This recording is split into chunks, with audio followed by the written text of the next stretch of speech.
Aujourd'hui, notre invité qui nous entretiendra sur les perspectives de l'euro franc-suisse est Valentin Hofstetter de Raiffeisenbank à Vienne. Valentin, le PIB suisse a reculé de 0,2% au premier trimestre de cette année, ce qui est sa plus forte baisse depuis le début de 2009. Qu'est-ce que cela signifie en termes de situation économique actuelle et quelles sont vos prévisions pour un mois pour le franc suisse ? Cela montre que l'impact a été très prononcé dans le court terme. Je pense que même avant la publication de ces données, la plupart des analystes qui se focalisent sur la Suisse ont été fort persuadés que le pays serait en mesure de faire face à l'appréciation du franc suisse, même si cette dernière se révèle brusque et forte. Il faut tenir compte du fait que nous avons rebondi par rapport aux valeurs extrêmes que nous avons observées après l'élimination du cours plancher sur le franc. Nous avons observé une performance nettement négative au premier trimestre, mais nous ne sommes pas sur le point de plonger dans une véritable récession.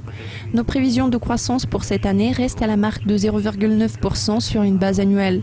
Cela représente moins de la moitié du taux de croissance enregistré en 2014. Cependant, la situation actuelle ne peut pas être qualifiée d'une récession pure et simple. Vu la faible performance dans le premier trimestre, nous devons considérer son potentiel impact baissier sur les chiffres d'année en année. Toutefois, il faut tenir compte du fait que la plupart des indicateurs avancés, tels que le PMI, le baromètre économique KOF, n'ont pas reculé davantage tout récemment et nous envisageons une certaine stabilisation, même si des fluctuations sont toujours probables. Nous sommes menés à croire que la majeure partie de la correction est déjà derrière nous. Vous attendez-vous à ce que le PIB du deuxième trimestre se révèle plus positif ? Quelles sont vos prévisions pour 3 mois concernant la paire euro-franc suisse ? Beaucoup de choses peuvent se produire dans l'intervalle de 3 mois, surtout quand on considère la situation grecque. Nous sommes sûrs et certains que la BNS ne sera pas satisfaite des niveaux inférieurs à 1.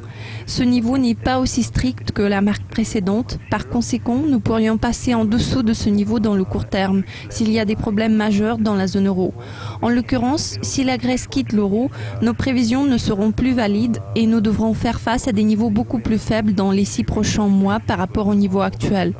Il est possible que la situation grecque s'aggrave dans 1 ou 2 mois à venir si l'accord n'est toujours pas à temps, ce qui renforcera la menace du Grexit. Il y aura peut-être des contrôles des capitaux et si le gouvernement grec cède, ils recevront encore de l'argent pour quelques mois. Si ces prévisions se matérialisent, nous pourrons nous retrouver tout près du niveau de 1, voire passer en dessous de ce niveau pour quelques jours. Mais je pense que dans de telles circonstances, la Banque nationale suisse interviendra et fera tout son possible pour que le taux remonte au-dessus de la marque de 1. Si la Grèce ne quitte pas la monnaie unique, nous espérons que les fondamentaux vont jouer leur rôle. Je pense que le consensus général est que le franc suisse va s'apprécier encore plus, sinon restera à cette marque, et personne ne sera trop content de voir ce niveau. Au fur et à mesure que la situation économique au sein de la zone euro se stabilise et s'améliore, les rendements pourront également progresser au cours des 12 prochains mois. Dans ce contexte, nous croyons que cette perte de devises pourrait franchir le niveau de 1,10 dans l'intervalle de 6 à 12 mois, principalement en raison d'une lente convergence vers les niveaux plus appropriés en termes de fondamentaux, ce qui comporte certains risques, mais leur effet ne sera que temporaire.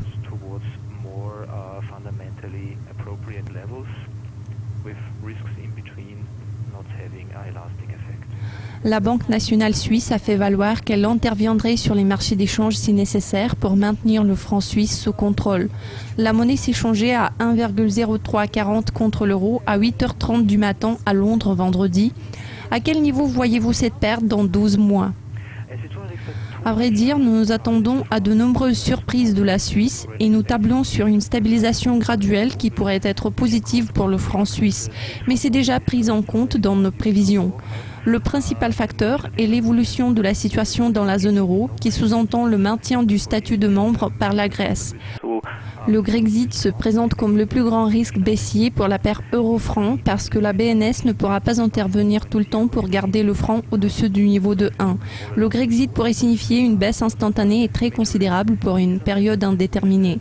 Si la Grèce ne quitte pas la zone euro, nous verrons une amélioration de l'économie de la zone euro et à un moment donné, les marchés finiront par comprendre que cette politique monétaire extrêmement expansionniste de la BCE ne durera pas toujours. Nous anticipons le rebond de l'inflation européenne au-dessus d'un 10% au début de 2016 et surtout dans la première moitié de l'année prochaine, car nous pourrons voir les effets de la faiblesse des prix du pétrole. Le rebond de l'inflation se traduira par l'accélération de la croissance dans la première moitié de l'année prochaine et la politique monétaire accommodante de la BCE devrait être rejetée. Dans le cas contraire, si la performance de la zone euro reste faible, comme maintenant, le niveau actuel, qui est légèrement supérieur à la marque de 1, s'annonce comme le plus optimiste. Valentin, je vous remercie beaucoup pour votre participation. C'est tout pour l'instant, mais nous vous présenterons très bientôt une nouvelle édition des prévisions. Au revoir.